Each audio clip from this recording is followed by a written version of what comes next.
আমরা ইবাদত করি কার? কাবা শরীফ যে ঘর আছে, আমরা ঘরের ইবাদত করি না। কার ইবাদত করি? হজরে আসওয়াদের চুম্বন করার কথা বলা হয়েছে, আমরা হজরে আসওয়াদের ইবাদত করি না, আমরা ইবাদত করি কার? হজরে আসওয়াদের কোনো ক্ষমতা নাই। হজরত ওমর বলেছিলেন, হে হজরে আসওয়াদ, তুমি একটা পাথর মাত্র, তোমার কারো কোনো কল্যাণ করার ক্ষমতা নাই, কারো অকল্যাণ করার ক্ষমতা নাই। আল্লাহর কসম, যদি আমার রসুল তোমাকে চুম্বন করার আদেশ না করতেন, তা আমি ওমর তোমাকে টুকরো টুকরো করে ফেলতাম। কেমন কথা! হজরে আসওয়াদের কোনো ক্ষমতা নাই, রুকনে আমানের কোনো ক্ষমতা নাই, বাইতুল্লাহর কোনো ক্ষমতা নাই, সব ক্ষমতা কার? সাফার কোনো ক্ষমতা নয়, মারওয়া পাহাড়ের কোনো ক্ষমতা নাই, আরাফার ময়দানের কোনো ক্ষমতা নাই, মিনার কোনো ক্ষমতা নাই, জাবালে রহমতের কোনো ক্ষমতা নাই, সব ক্ষমতা কার? জাবালে রহমতে গিয়ে অনেকে যে একটা পিলার আছে, ওই পিলারের মধ্যে নাম ঠিকানা লেখে, নিজের ভালোবাসার ব্যক্তির নাম লেখে প্লাস দিয়া, যেমন আব্দুল্লাহ প্লাস আমেনা, বলে যে এখানে নাকি প্লাস দিয়া রেখে আসলে নাকি নিজের ভালোবাসার ব্যক্তিকে পাওয়া যায়। বলে নাউজুবিল্লাহ। জাবালে রহমতের যে পিলারটা, ওটার মধ্যে দেখবেন যে একবারে কালো করে ফেলছে লেখা। এগুলো সব কুসংস্কার। জাবালে রহমতের কোনো ক্ষমতা নাই, আরাফার ময়দানের কোনো ক্ষমতা নাই, মিনা মুজদালিফার কোনো ক্ষমতা নাই, শয়তানকে পাথর মারার যেই জামারা, ওই জামারার কোনো ক্ষমতা নাই, বাইতুল্লাহর যেই কাবার কোনো ক্ষমতা নাই, বাইতুল্লাহর দেয়ালের কোনো ক্ষমতা নাই, মিজাবে রহমতের কোনো ক্ষমতা নাই, বাইতুল্লাহর যেই মুলতাজামের কোনো ক্ষমতা নাই, হজরে আসওয়াদের কোনো ক্ষমতা নাই।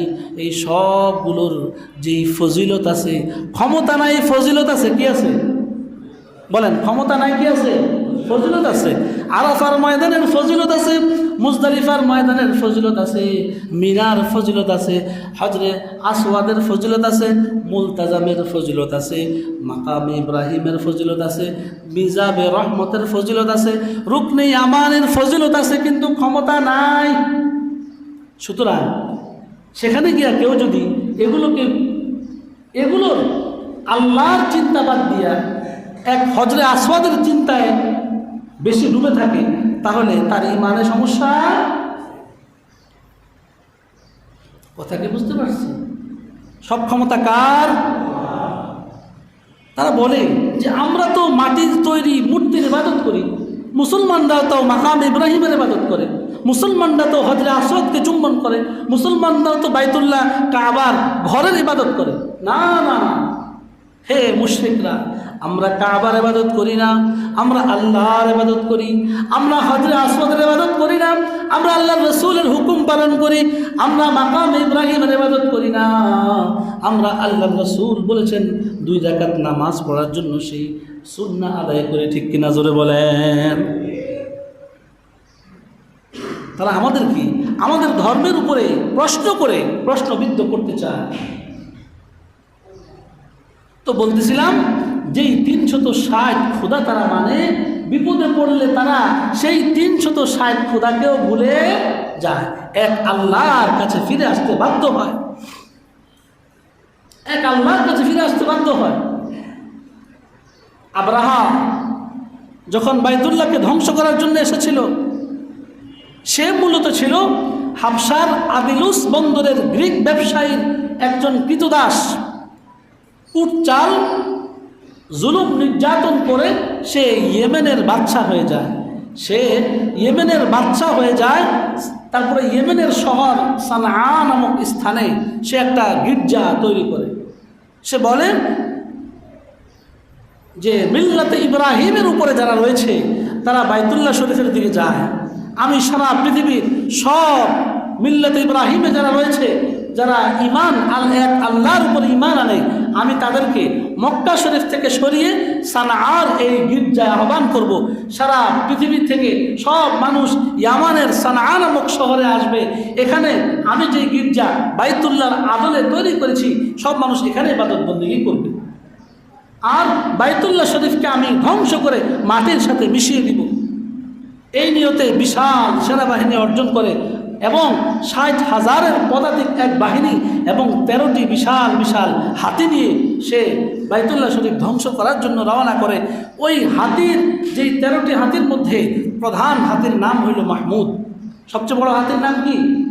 মাহমুদ, অর্থ প্রশংসিত। অর্থাৎ সবচেয়ে বড় যে হাতি লিডার, ওই হাতিটা সব হাতির গুরু ছিল এবং সবচেয়ে বেশি আনুগত্যশীল ছিল। যখন যেখানে যা বলতো সেটা সে মানত, এজন্য তার নাম দিয়েছে মাহমুদ, অর্থাৎ প্রশংসিত, খুব ভালো হাতি। আব্রাহা যখন 60,000 পদাতিক বাহিনী এবং 13টি হাতি নিয়ে রওনা করলো। কয়টা হাতি? 13টা হাতি নিয়ে রওনা করলো। 60,000 পদাতিক বাহিনী নিয়ে রওনা করলো। জুনাফার, ইয়ামানের একজন সর্দার, জুনাফার সর্বপ্রথম সে প্রতিবাদ করলো। প্রতিবাদ করে যখন তাদের সাথে পারল না, সে বন্দী হয়ে গেল। জুনাফরকে হত্যা করে ফেলা হয়েছে। আর একটু যাওয়ার পরে নুফাইল ইবনে খাসামি নামক এক ব্যক্তি আব্রাহার প্রতিরোধ করল, কিন্তু প্রতিরোধে সে যখন পরাজিত হলো তখন বাদশার কাছে বলল, আমাকে ক্ষমা করে দিন, আমি আপনাকে পথ প্রদর্শন করে বাইতুল্লাহর দিকে নিয়ে যাব, আমার জানটা ভিক্ষা দেন। তখন নুফাইল ইবনে খাসামিকে জীবন ভিক্ষা দিল এবং সে আব্রাহাকে বাইতুল্লাহ শরীফ দেখানোর জন্য, পথ প্রদর্শন করার জন্য সকল সৈন্যদলের সামনে অবস্থান করে তাদেরকে বাইতুল্লাহর দিকে নিয়ে গেল। আর একটু যাওয়ার পরে বনু সাকিফ গোত্র নামে একটি গোত্র ছিল, তারা চিন্তা করলো আব্রাহা যে আসছে বাইতুল্লাহ ধ্বংস করার জন্য, তারা নাকি আবার আমাদের মূর্তিগুলোকে আমাদের ইবাদতের ঘরগুলোকে, গির্জাকে বাইতুল্লাহ মনে করে নিয়ে আবার ধ্বংস করে দেয়। আমরা তাদের সাথে লড়াই করব না, আমরা আব্রাহার সাথে চুক্তি করব যেন আমাদের গির্জাগুলো না ভাঙে এবং আমরা তাকে বাইতুল্লাহর রাস্তা প্রদর্শনের জন্য লোক দিব। তারাও মুনাফিকি করলো, বাইতুল্লাহর হেফাজতের জন্য তারাও অগ্রগামী হলো না। আর একটু যাওয়ার পরে তারা যেই লোক দিয়েছে ওই লোকটা ওখানে মারা গেল। আল মুগান্নিস নামক স্থানে যখন ওই লোকটা মারা গেল তখন তারা সামনে যাওয়ার জন্য আর কোনো পথ পেল না, কারণ মরুভূমি, আর পথ চিনতেছিল না। তখন একজন দূতকে তারা আরবের নেতাদের কাছে পাঠায় দিল, যাও তাদের কাছে বলো, আমরা যুদ্ধ করতে আসি নাই, আমরা বাইতুল্লাহ শরীফকে ধ্বংস করার জন্য এসেছি, আমাদেরকে সুন্দর রাস্তা দেখায় দাও, তোমাদেরকে কোনো ক্ষতি করব না, শুধু আমরা বাইতুল্লাহ এই কাবাটাকে ভেঙে গুঁড়িয়ে দিব, তারপর আবার চলে যাব। ওই দূত যাওয়ার পরে হযরত রাসূলুল্লাহ সাল্লাল্লাহু আলাইহি ওয়াসাল্লামের দাদা আব্দুল মুত্তালিব তখন কুরাইশের বড় সর্দার কিনা আব্দুল মুত্তালিব, রসুলের দাদা তখন উট চড়াচ্ছিলেন। ওই বাহিনী গিয়ে আব্দুল মুত্তালিবের উটগুলো সব দখল করে ফেলল এবং আব্দুল মুত্তালিবকে বলল, আপনাকে আব্রাহা ডাকে, আব্রাহা আপনাকে দেখা করতে বলেছে। আব্রাহার সাথে যখন আব্দুল মুত্তালিব দেখা করতে বলল, আব্দুল মুত্তালিব রসুলের দাদা এত সুন্দর চেহারার অধিকারী ছিলেন, আব্রাহা জালিম হওয়া সত্ত্বেও ওই আব্দুল মুত্তালিবকে দেখে তার প্রতি একটা দুর্বলতা চলে আসে এবং সে হাতির পিঠ থেকে নামে এবং আব্দুল মুত্তালিবকে বলে, আপনি কি চান বলুন, আপনি যা বলবেন আমি আপনার সব আশা পূরণ করব, কিন্তু আপনি আমাকে কাবাটা ভাঙার জন্য অনুমতি দিতে হবে। আব্দুল মুত্তালিব বললেন, আমার যে উটগুলো তোমার সৈন্যরা নিয়ে গিয়েছে সেই উটগুলো ফেরত দাও। আব্রাহা অবাক হয়ে গেল, বললেন, আপনি হলেন কুরাইশের সর্দার, আপনি বাইতুল্লাহ হেফাজতের কথা বলবেন, তা না বলে আপনি আপনার উট নিয়ে ব্যস্ত হয়ে গেলেন। আব্দুল মুত্তালিব বলে, হে আব্রাহা, জালিম বাদশাহ শুনো, ইয়ামানের জালিম বাদশাহ শুনো, আমি আমার উট নিয়ে চিন্তা করি, কারণ উট আমি মালিক, ওই উটগুলোর মালিক আমি, এই জন্য আমি উটগুলা নিয়ে চিন্তা করি। আর তুমি যেই ঘরের কথা বলেছ সেই ঘরের মালিক হলো আমার আল্লাহ, সেই ঘরের মালিক আমার আল্লাহ।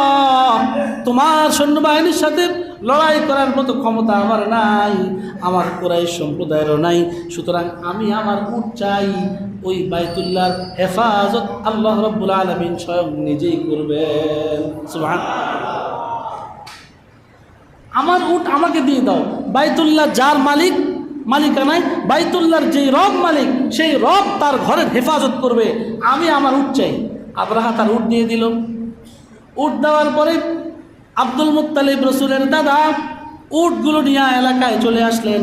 এলাকায় চলে আসে সব মানুষকে বললেন, আব্রাহা হস্তি বাহিনী নিয়ে আসছে, তোমরা সকলেই পাহাড়ে চলে যাও।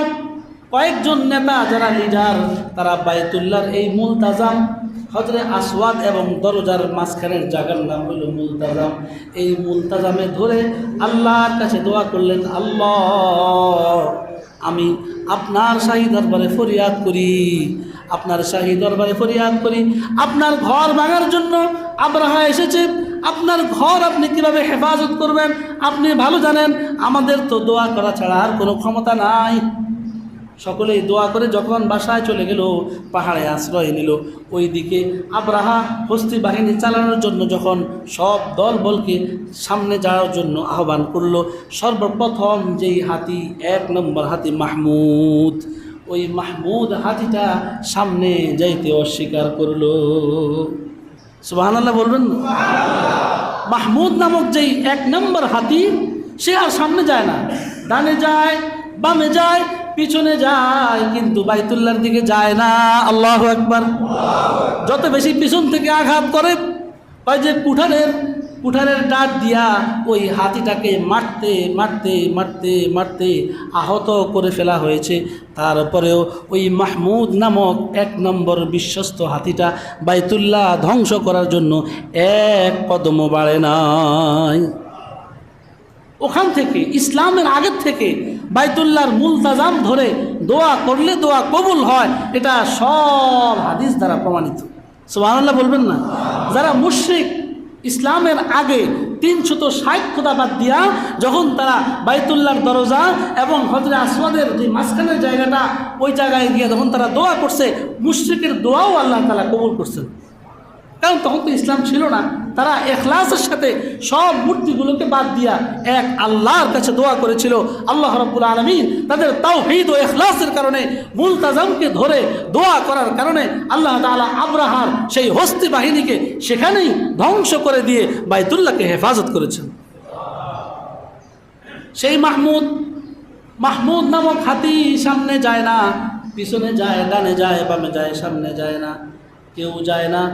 হঠাৎ করে আল্লাহ রাব্বুল আলামিন ঝাঁকে ঝাঁকে পাখি দ্বারা, পাথর মিশ্রিত, পায়ের মধ্যে পাথর, ডানার মধ্যে পাথরওয়ালা হাজার হাজার লক্ষ লক্ষ পাখি দ্বারা ওই আব্রাহার সেই বাহিনী, 60,000 পদাতিক বাহিনী এবং 13টা হাতিসহ আব্রাহা সহ পুরো জালিম গোষ্ঠীকে সেই ওই জায়গার মধ্যেই ধ্বংস করে দেয়। আল্লাহ রাব্বুল আলামিন সেই ঘটনা বয়ান করতে গিয়া বলেন, আলাম তারা কাইফা ফাআলা রাব্বুকা বিআসহাবিল ফিল। আলাম তারা, হে রাসূল আপনি কি দেখেন না, কাইফা ফাআলা রাব্বুকা বিআসহাবিল ফিল, হস্তি বাহিনীর সাথে আপনার রব কেমন আচরণটা করেছেন। কারণ বাইতুল্লাহর সাথে বেয়াদবি করেছে, বাইতুল্লাহর হক নষ্ট করেছে, আল্লাহর ঘরের মধ্যে আদব রক্ষা করে নাই, আল্লাহর ঘরের ব্যাপারে বেয়াদবি করেছে, আল্লাহর ঘর ভাঙার জন্য উদ্যত হয়েছে, আল্লাহর ঘরের পরিবেশ নষ্ট করার জন্য, আল্লাহর ঘরকে মাটির সাথে গুড়ায় দেওয়ার জন্য বেয়াদবি করেছে। আল্লাহ রাব্বুল আলামিন তাকে কেমন শাস্তি দিয়েছেন, হে নবী আপনি কি দেখেন না? আলাম ইয়াজআল কাইদাহুম ফি তাদলিল, তাদের সকল চক্রান্তকে আল্লাহ রাব্বুল আলামিন ধ্বংস করে দেননি? দিছেন কিনা? একটা হাতিও ওই 3 মাইল দূরত্ব থেকে বাইতুল্লাহর দিকে 1 কদম বাড়ার জন্য সাহস করে না, সব ধ্বংস করে দিচ্ছে। সব চক্রান্ত আল্লাহ তাআলা একেবারেই মুছে দিয়েছেন। ওয়ারসালা আলাইহিম তায়রান আবাবিল, আবাবিল মানে হলো ঝাঁকে ঝাঁকে। অনেকে মনে করে আবাবিল মানে মনে হয় পাখির নাম, না না, পাখির নাম না। আবাবিল এটা হলো ঝাঁকে ঝাঁকে আশাকে বলা হয়। আমরা বলি আবাবিল পাখি, না, আবাবিল না, পাখি দ্বারা এক ধরনের পাখি, যেই পাখিটা ঝাঁকে ঝাঁকে ছিল। প্রত্যেকের পায়ে, প্রতি পায়ে একটা করে পাথর ছিল, প্রতি ডানায় একটা করে পাথর ছিল। প্রতি পাখি 4টা করে পাথর আনছে এবং প্রতি পাখি 4 জন সৈনিকের উপরে, এই 4টা পাথর 4 জন সৈনিকের উপরে ফেলছে। বলা হয় যেই পাথরটা যার মাথার মধ্যে পড়ছে, মাথা দিয়া ঢুইকা পুরো শরীরকে জ্বালাইয়া আবার পায়খানার রাস্তা দিয়ে বেরিয়েছে, নাউজুবিল্লাহ। যেই হাতির মধ্যে পড়ছে সাথে সাথে হাতি শেষ, যেই সৈন্যের মধ্যে পড়ছে সেই সৈন্য সাথে সাথে শেষ। মুফাসসিরিন একরাম বলেন ওই পাথরটা যার গায়ে পড়ছে সাথে সাথে একটা চুলকানি শুরু হয়েছে, চুলকাইতে চুলকাইতে পুরো শরীর পচে গেছে। তারপরে প্রত্যেকের অঙ্গ থেকে, প্রত্যেকের স্থান থেকে যেখানে যেখানে পাথর লাগছে, চুলকাইছে, প্রত্যেক জায়গা থেকে গোস্ত খসে খসে জমিনের মধ্যে পড়ছে এবং প্রত্যেকটা সৈনিকের মর্মান্তিক মৃত্যুবরণ হয়েছে, কঠিন মৃত্যু হয়েছে। আব্রাহাম এই অবস্থা দেখে এমন দৌড় দিছে, সব সৈন্যরা কাতরাইতেছে, সে তার সৈন্যদেরকে এই ইয়ের মধ্যে রেখে একবারে এমন দৌড় দিছে, তার গায়েও পাথর পড়ছে, কিন্তু আল্লাহ তাআলা তাকে খুব সহজে মারেন নাই, তাকে কঠিন শাস্তি দিয়ে মারছেন। সে সবচেয়ে বেশি কষ্টের সম্মুখীন হয়েছে। লম্বা সময় তার শরীরের মধ্যে চুলকানি ছিল, লম্বা সময় তার শরীরের মধ্যে পচন ধরেছিল, লম্বা সময় তার শরীর থেকে গোস্ত মাংস খসে পড়েছিল, লম্বা সময় সে মৃত্যুর সন্নিকটে ছিল। অনেক কষ্ট পায়া তারপরে দুনিয়া থেকে বিদায় হয়েছে।